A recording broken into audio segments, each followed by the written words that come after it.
In the aftermath of escalating tensions over immigration policies, the nation found itself teetering on the brink of civil war.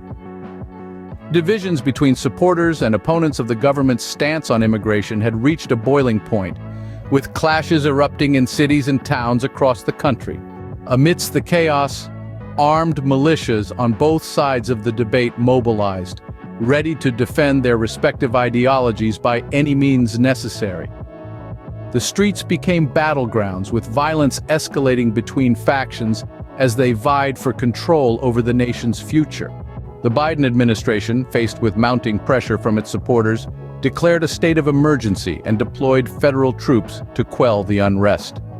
But their efforts only served to further inflame tensions, as opponents of the government's policies viewed the military presence as an affront to their civil liberties. As the conflict escalated, cities became divided along ideological lines, with neighborhoods barricading themselves against perceived threats from the opposing side.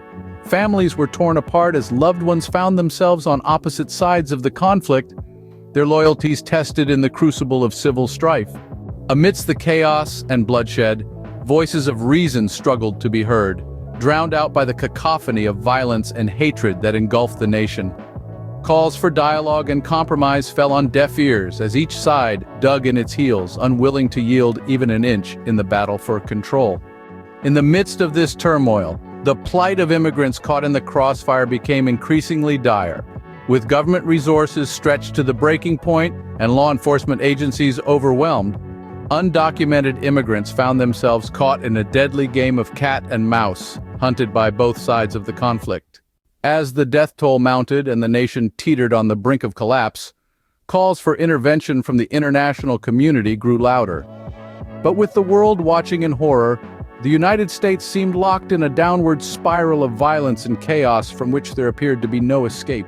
In the end, the immigration crisis served as a sobering reminder of the fragility of democracy and the dangers of unchecked extremism. As the nation struggled to pick up the pieces in the aftermath of civil war, scars would linger for generations to come, a grim testament to the cost of ideological division and the importance of finding common ground in an increasingly polarized world.